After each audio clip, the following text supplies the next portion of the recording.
नमस्कार बच्चों, स्वागत है आपका हिंदी व्याकरण में। तो बच्चों आज हिंदी व्याकरण में हम पढ़ेंगे विशेषण के बारे में, यानी कि विशेषण क्या होते हैं, इनके भेद क्या होते हैं। ठीक है बच्चों, चलिए देखते हैं। तो बच्चों विशेषण की अगर मैं बात करूं तो ऐसे शब्द जो संज्ञा या सर्वनाम की विशेषता को प्रकट करते हैं वो क्या होते हैं बच्चों, विशेषण होते हैं। अब बच्चों जो विशेषता है वो किसी भी प्रकार की हो सकती है। अगर हम बात करें जो विशेषता तो गुण की हो सकती है, दोष की हो सकती है, संख्या की हो सकती है और परिमाण आदि की हो सकती है। चलिए देखते हैं। संज्ञा अथवा सर्वनाम शब्दों की विशेषता, विशेषता से मतलब है बच्चों गुण से संबंधित, दोष से संबंधित, संख्या से संबंधित और परिमाण से संबंधित जो विशेषता प्रकट करते हैं वो शब्द बताने वाले विशेषण कहलाते हैं। जैसे बड़ा, ठीक है बच्चों, यहां पर जो बड़ा है वो क्या है, संज्ञा का गुण है। क्या है, गुण है। काला, काला भी बच्चों क्या है, एक गुण है। और लंबा, लंबा और दयालु ये सब क्या है, गुण है बच्चों, यानी कि एक विशेषता है। ठीक है, यदि हम इन शब्दों को संज्ञा शब्दों के साथ लगाकर देखें तो बच्चों ये संज्ञा या सर्वनाम के विशेषता को प्रदर्शित करते हैं। जैसे मान लीजिए ये बड़ा है तो मैं यहाँ पर कह सकता हूँ कि मोहन है जो वो सोहन से बड़ा है, यानी कि यहाँ पर मोहन की विशेषता बताई जा रही है कि वह सोहन से बड़ा है। अगर बच्चों मैं बात करूं कि काला है तो मैं अगर बात करूं कि कुर्ता, यानी कि कुर्ता है वो काले रंग का है, तो यहाँ पर कुर्ता संज्ञा हुई और कुर्ता की विशेषता बताई जा रही है कि वो काले रंग का है। तो ये क्या होगा बच्चों, काला क्या होगा, विशेषण होगा। आगे है बच्चों, मोहन कक्षा में सबसे लंबा है, तो यहाँ पर मोहन की विशेषता बताई जा रही है कि वह लंबा है, तो लंबा क्या होगी, लंबा क्या होगा बच्चों, विशेषण होगा। तो ऐसे शब्द जो संज्ञा या सर्वनाम की विशेषता को प्रकट करते हैं विशेषण कहलाते हैं। चलिए बच्चों उदाहरण के द्वारा समझते हैं। जैसे बात करूं कि वह आदमी छोटा है, लेकिन बच्चों अब बात देखिए, यहां पर वह क्या है, हमने सर्वनाम में बच्चों अध्याय में पढ़ा था कि जो संज्ञा के स्थान पर काम आते हैं वो क्या होते हैं, सर्वनाम। तो वह यहां पर क्या है, सर्वनाम है, और यहां पर सर्वनाम की विशेषता बताई जा रही है कि वह आदमी छोटा है। तो बच्चों जो छोटा होगा वो क्या होगा, विशेषण होगा। आगे देखते हैं कि लंबा लड़का खेल रहा है।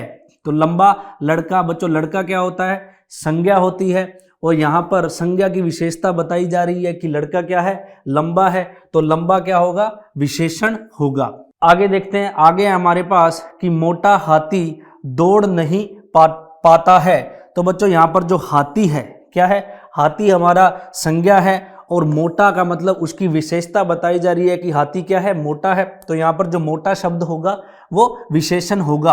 और दौड़ना क्या होगा बच्चों, दौड़ना एक क्रिया होती है, जो हमने क्रिया के अध्याय में पढ़ा था कि ऐसे शब्द जो किसी काम को करना या होने को बताते हैं। आगे देखिए बच्चों, यह फूल सफेद है। यहाँ पर बच्चों फूल, फूल क्या है, संज्ञा है, और संज्ञा की विशेषता बताई जा रही है कि जो फूल है वो सफेद रंग का है। तो यहाँ पर सफेद है बच्चों, जो यहाँ पर सफेद क्या होगा, विशेषण होगा।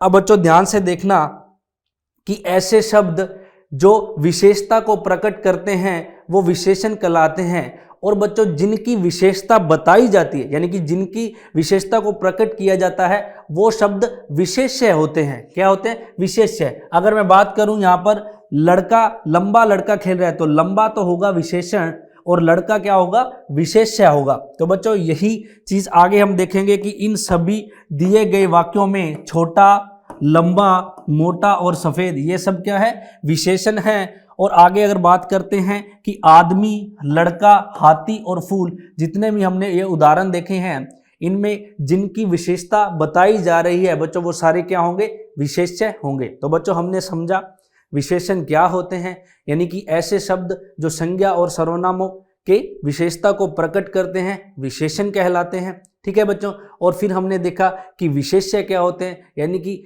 जिनकी विशेषता को प्रकट किया जाता है, यानी कि संज्ञा और सर्वनाम शब्द वो क्या होंगे, विशेष्य होंगे। ठीक है बच्चों, अब हम आगे बात करेंगे बच्चों विशेषण के भेद की।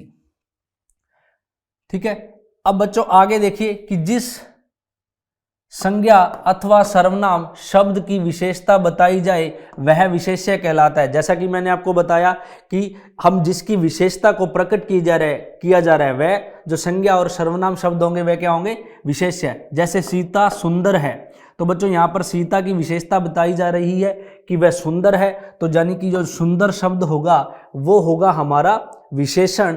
और यहाँ पर क्योंकि सीता संज्ञा है, संज्ञा की विशेषता बताई जा रही है, तो सीता इस वाक्य में क्या होगी बच्चों, विशेष्य होगी। क्या होगी, विशेष्य। और ये सुंदर है, ये होगा विशेषण। ठीक है, आगे हमारे पास यही बात इसने लिखी है कि इसमें सुंदर विशेषण है और सीता विशेष्य है। ठीक है बच्चों, तो हमने अभी जाना कि विशेषण क्या होते हैं और विशेष्य क्या होते हैं। आगे बच्चों हम जानेंगे विशेषण के भेद के बारे में। तो विशेषण के भेद बच्चों मुख्यतः 5 प्रकार के होते हैं। कितने, 5 प्रकार के होते हैं। ठीक है, अगर बच्चों मैं बात करूं इन पांचों में, तो मुख्यतः हम 4 ही होते हैं इसके भेद, लेकिन जो इसका 5वां भेद होता है व्यक्तिवाचक विशेषण, ये बच्चों गुणवाचक विशेषण का ही भाग होता है। यानी कि अगर हम साधारण तौर पर बात करें तो विशेषण 4 प्रकार के ही होते हैं, लेकिन जो इसका 5वां भाग है व्यक्तिवाचक विशेषण, ये बच्चों गुणवाचक विशेषण का ही भाग होता है। अब बच्चों पहला भाग है गुणवाचक विशेषण, यानी कि ऐसे शब्द जो संज्ञा और सर्वनाम की गुणों को प्रकट करेंगे वो क्या होंगे, गुणवाचक विशेषण। ठीक है बच्चों, जैसे हम बात करें कि सीता सुंदर है, तो सुंदर यहाँ उसका क्या होगा, गुण होगा। आगे है परिमाणवाचक विशेषण। परिमाण का मतलब होता है बच्चों माप या तोल, तो माप या तोल, ऐसे शब्द जो संज्ञा सर्वनाम शब्दों की इकाई को प्रदर्शित करेंगे, यानी कि मापना, जैसे 2 किलो 3 किलो, तो वो क्या होगा बच्चों, परिमाणवाचक विशेषण। संख्यावाचक विशेषण, ऐसे शब्द जो संज्ञा और सर्वनामों की संख्याओं को प्रदर्शित करते हैं। जैसे बच्चों लड़का संज्ञा है, तो मैं कहूँ अगर 5 लड़के या 10 लड़के, तो ये क्या होगी, 10 ये संख्या होगी, तो ये संख्यावाचक विशेषण होगी। और आगे है बच्चों हमारे पास सार्वनामिक विशेषण और व्यक्तिवाचक विशेषण। सार्वनामिक विशेषण होते हैं बच्चों जो जिसकी तरफ हम इशारा या संकेत करते हैं, और व्यक्तिवाचक विशेषण होता है बच्चों ये गुणवाचक विशेषण का ही भाग होता है कि संज्ञा और जो संज्ञा शब्दों से बने होते हैं और किसी दूसरी या संज्ञा या सर्वनामों की विशेषता प्रकट करते हैं। इसको आगे समझेंगे बच्चों हम उदाहरण के द्वारा। देखिए सबसे पहले है हमारे सामने गुणवाचक विशेषण। तो जिन विशेषण शब्दों से संज्ञा अथवा सर्वनाम शब्दों के गुण या दोष का बोध हो वह गुणवाचक विशेषण कहलाते हैं। ठीक है बच्चों, तो यानी कि मैंने आपको बताया कि गुण का मतलब ऐसे शब्द जो संज्ञा सर्वनाम के गुणों को प्रदर्शित करते हैं वो बच्चों गुणवाचक विशेषण होते हैं। जैसे उदाहरण के तौर पर मैं खट्टी इमली नहीं खाता हूं, तो बच्चों यहाँ पर जो इमली है ये है हमारी संज्ञा और इसका जो खट्टापन है ये क्या होगा, विशेषण। तो बच्चों यहाँ पर इमली के गुणों को प्रकट किया जा रहा है कि इमली है वो खट्टे रंग की होती है, तो यहाँ पर खट्टा क्या होगा बच्चों, विशेषण होगा। अगर हम उसका विशेषण का भेद की बात करें तो खट्टा यहाँ पर गुणवाचक विशेषण होगा। आगे देखिए काला बंदर दौड़ रहा है, तो बच्चों बंदर क्या होगा, बंदर होगा संज्ञा और जो काला रंग होगा उसका वो होगी उसकी विशेषता, यानी कि कौन सी, गुणवाचक विशेषता। तो मैं यहाँ कह सकता हूँ कि काले में कौन सा विशेषण है, तो बच्चों काले में कौन सा है, गुणवाचक विशेषण। आगे बात करते हैं कि महाराणा प्रताप वीर योद्धा थे।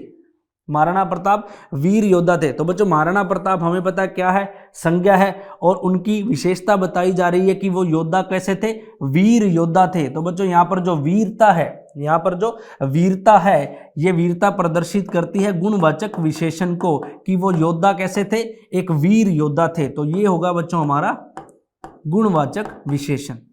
आगे है हमारे पास कि मुझे सफेद कमीज पसंद आती है, तो बच्चों यहाँ पर जो कमीज है वो तो है हमारी संज्ञा और उसकी खासियत बताई जा रही है कि हमें सफ़ेद रंग की कमीज पसंद है, तो यहाँ पर जो सफ़ेद रंग होगा बच्चों ये होगा उसका गुण। तो गुणवाचक यहाँ पर सफ़ेद में कौन सा होगा, गुणवाचक विशेषण।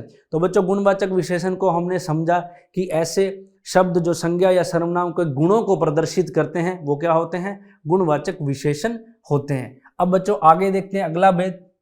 अगला है हमारे पास परिमाणवाचक विशेषण। तो बच्चों जैसा कि आपको बताया था परिमाण का मतलब होता है माप तोल की इकाइयां, यानी कि मापना या तोलना। तो मापना या तोलना से संबंधित जो गुणों को प्रकट किया जाता है उसे हम कहते हैं परिमाणवाचक विशेषण। जैसे जिन विशेषण शब्दों से किसी वस्तु की निश्चित, बच्चों ये ध्यान रखना, निश्चित या अनिश्चित मात्रा।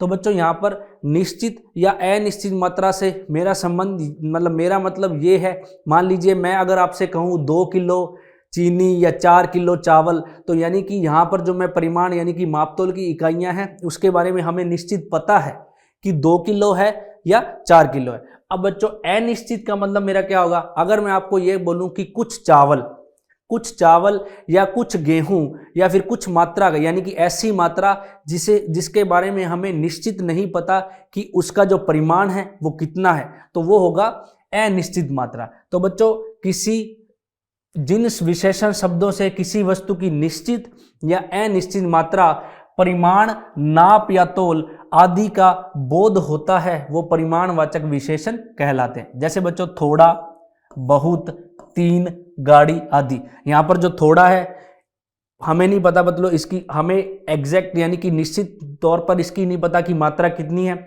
तो थोड़ा यहाँ पर अनिश्चित वाचक होगा, अनिश्चित वाचक। और यहाँ पर जो 3 है ये हमें बच्चों निश्चित तौर पर पता है, तो 3 क्या होगा, निश्चित परिमाणवाचक। आगे परिमाण देखते हैं बच्चों, परिमाण का मतलब होता है नापतोल। इसके उदाहरण देखते हैं, जैसे यहाँ पर है 4 मीटर कपड़ा दे दो, तो कपड़ा क्या है बच्चों, संज्ञा, और उसकी विशेषता यानी कि 4 मीटर है, कितना है 4 मीटर, तो यहाँ पर जो 4 मीटर है ये क्या होगा, विशेषण होगा। और अगर विशेषण का हम भाग पूछें तो यानी कि जो ये होगा परिमाणवाचक, क्या होगा, परिमाणवाचक विशेषण। आगे है बच्चों हमारे पास 2 किलो चीनी ला दो, तो यहाँ पर चीनी क्या है, संज्ञा, और संज्ञा की विशेषता बताई जा रही है कि हमारे पास 2 किलो चीनी की बात हो रही है, तो 2 किलो यहाँ पर होगा परिमाणवाचक विशेषण, परिमाणवाचक विशेषण। ठीक है बच्चों, और यही बात इसने नीचे लिखी है कि इन दोनों वाक्यों में 4 मीटर और 2 किलो शब्द कपड़े और चीनी का परिमाण बता रहे हैं, तो ऐसे शब्द क्या होंगे, परिमाणवाचक विशेषण होंगे। अब बच्चों जो परिमाणवाचक विशेषण होते हैं ये 2 प्रकार के होते हैं। तो जैसा कि मैंने आपको बताया कि जहां हमें मात्रा यानी कि मापतोल की इकाइयों से पता लगे कि जो मात्रा है वो निश्चित है, तो वो होगा बच्चों निश्चित परिमाणवाचक विशेषण, और जहां हम मात्रा को निश्चित नहीं कर पाते वहां होता है अनिश्चित वाचक परिमाणवाचक विशेषण। देखिए बच्चों, सबसे पहले बात करें तो इसके 2 भेद होते हैं। पहला है निश्चित परिमाणवाचक विशेषण, तो जिन विशेषण शब्दों से वस्तु की निश्चित मात्रा का ज्ञान हो उसे निश्चित परिमाणवाचक विशेषण कहते हैं। यही बच्चों आपको बताया कि जहां पर जो हमें मात्रा है उसका निश्चित रूप से पता लग जाए। जैसे 2 एकड़ जमीन में मक्के की फसल खड़ी है, तो बच्चों हमें पता है कि यहाँ पर जो संज्ञा है जमीन, उसकी जो मात्रा है यानी कि 2 एकड़ है, हम उसे निश्चित करके देख सकते हैं। तो निश्चित यहाँ पर 2 एकड़ क्या होगा, निश्चित परिमाणवाचक विशेषण होगा। और आगे है 4 किलो लकड़ी खरीद कर ले आओ, तो बच्चों यहाँ पर लकड़ी क्या है, संज्ञा है, और उसकी विशेषता है कि वो कितनी है, 4 किलो है। तो यहाँ पर 4 किलो को हम निश्चित रूप से तोल सकते हैं, हमें पता है कि 4 किलो एक निश्चित मात्रा है, तो बच्चों 4 किलो यहाँ पर क्या होगा, निश्चित परिमाणवाचक विशेषण होगा। अब बच्चों आगे इसका भेद क्या है, आगे है इसका भेद अनिश्चित परिमाणवाचक विशेषण। तो जैसा कि आपको बताया था कि वे शब्द जहां पर जो मात्रा के लिए प्रयोग में आए हैं लेकिन उनसे हम मात्रा है हम निश्चित तौर पर नहीं बता सकते कि उनकी मात्रा कितनी है, तो वो क्या होंगे, अनिश्चितवाचक विशेषण। जैसे जिन विशेषण शब्दों से वस्तु की अनिश्चित मात्रा का ज्ञान हो उसे अनिश्चित परिमाणवाचक विशेषण कहते हैं।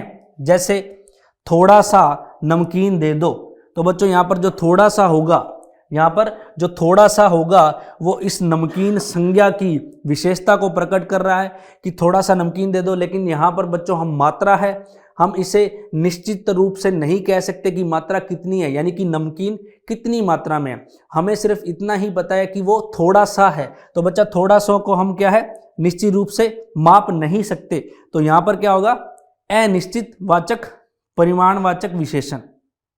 आगे है कुछ खाने को दो, तो बच्चों यहां पर कुछ क्या होगा, अनिश्चित परिमाणवाचक विशेषण, यानी कि कुछ में बच्चों हमें मात्रा है वो निश्चित रूप से नहीं पता कि कितनी है। तो ये हुआ बच्चों हमारा परिमाणवाचक विशेषण के दो भेद, एक है निश्चित परिमाणवाचक और एक है अनिश्चित परिमाणवाचक। आगे चलते हैं। आगे है बच्चों हमारे पास संख्यावाचक विशेषण। तो बच्चों संख्या ऐसे शब्द जो संज्ञा या सर्वनाम की विशेषता यानी कि संख्या के रूप में प्रदर्शित करते हैं वो संख्यावाचक विशेषण होते हैं। बच्चों यहाँ पर पीछे हमने पढ़ा था परिमाणवाचक, वहां था मापतोल, और बच्चों इसी प्रकार यहाँ होगा संख्या। ठीक है, तो दो विशेषण जो किसी संज्ञा या सर्वनाम की निश्चित संख्या या फिर अनिश्चित संख्या क्रम या गणना का बोध कराते हैं उन्हें हम संख्यावाचक विशेषण कहते हैं। जैसे बच्चों 1, 2, प्रथम, द्वितीय, दुगना, 5 आदि, ये सारे क्या होंगे, संख्या को प्रदर्शित कर रहे हैं यानी संज्ञा या सर्वनाम की। तो बच्चों ये कौन से विशेषण होंगे, संख्यावाचक विशेषण। उदाहरण के तौर पर देखें तो 2 कुत्ते भौंक रहे हैं, तो बच्चों यहाँ पर कुत्ते क्या होंगे, संज्ञा होंगी, और हमें उनकी विशेषता बता रहे हैं कि कुत्ते कितने हैं, 2, तो उनकी संख्या कितनी है, 2, तो यहाँ पर जो कौन सा विशेषण होगा, संख्यावाचक विशेषण। आगे है 4 लड़के खेल रहे हैं, तो लड़के क्या है बच्चों, संज्ञा है, तो 4 यहां पर क्या होगा, संख्यावाचक विशेषण, संख्यावाचक विशेषण। ठीक है, तो ये हुआ विशेषण का भाग, कौन सा, संख्यावाचक विशेषण, जो शब्द संज्ञा या सर्वनाम की विशेषता संख्याओं के रूप में बताते हैं। अब बच्चों आगे है संकेतवाचक विशेषण या सार्वनामिक विशेषण। तो बच्चों जैसा कि मैंने आपको बताया था, जो सर्वनाम शब्द संकेत द्वारा यानी कि इशारे के द्वारा संज्ञा या सर्वनाम की विशेषताओं को बताते हैं, जो शब्द संकेत या हम इशारा कह सकते हैं द्वारा संज्ञा या सर्वनाम आदि की विशेषता बताते हैं, बच्चों कौन से विशेषण होते हैं, संकेतवाचक विशेषण। जैसे वे कुत्ते जा रहे हैं, तो बच्चों यहाँ पर जो वे शब्द है वो क्या है, वे कुत्ते, यानी कि वे कुत्ते उन कुत्तों की तरफ इशारा करके बताया जा रहा है कि वे कुत्ते जा रहे हैं, तो यहाँ पर जो वे शब्द है ये होगा बच्चों संकेतवाचक या फिर सार्वनामिक। इसका एक और नाम है बच्चों सार्वनामिक विशेषण।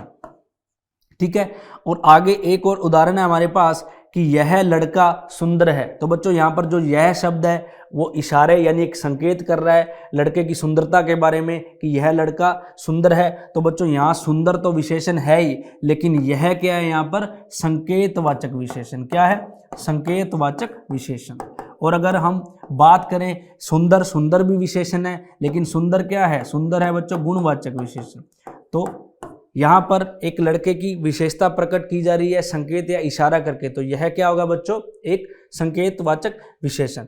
इन दोनों वाक्यों में वे और यह शब्द कुत्ते और लड़के की ओर संकेत करते हैं, ऐसे शब्द संकेतवाचक विशेषण कहलाते हैं। संकेतवाचक विशेषण सर्वनाम शब्दों से बनते हैं, अतः यह सार्वनामिक विशेषण भी कहलाते हैं।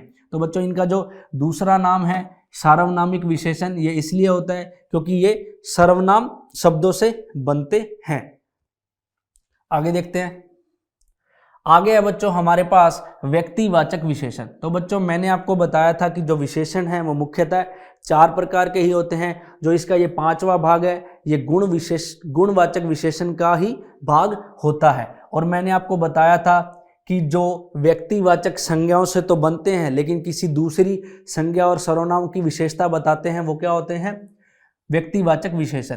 तो वे विशेषण जो व्यक्तिवाचक संज्ञाओं से बनकर अन्य संज्ञा या सर्वनाम की विशेषता बताते हैं, उन्हें व्यक्तिवाचक विशेषण कहते हैं। अब बच्चों ध्यान से देखना, यहाँ पर बनारसी साड़ी है, क्या है, बनारसी साड़ी, ठीक है। लेकिन बच्चों यहाँ पर बनारस क्या है, एक जगह का नाम है, तो बनारस क्या हुई, यहाँ पर बनारस क्या हुआ, संज्ञा हुई। अब बच्चों ये संज्ञा से ही व्यक्तिवाचक संज्ञा, अब बनारस हमें पता है, अगर हम शहर की बात करें तो वो जातिवाचक संज्ञा है, लेकिन शहर का नाम बता दे बनारस तो वो क्या है, व्यक्तिवाचक संज्ञा। अब उस संज्ञा बनारस संज्ञा से बना है ये बनारसी, ये शब्द बना है बनारसी, लेकिन बच्चों ये किसी दूसरी संज्ञा का विशेषता बता रहे हैं, यानी कि ये विशेषता तो साड़ी की बता रहे हैं, लेकिन है यहाँ पर विशेषता कि साड़ी कौन सी है, बनारसी साड़ी है। तो बनारस क्या था बच्चों, संज्ञा। इस संज्ञा शब्द से जो बना होगा शब्द बनारसी, ये क्या होगा, व्यक्तिवाचक विशेषण।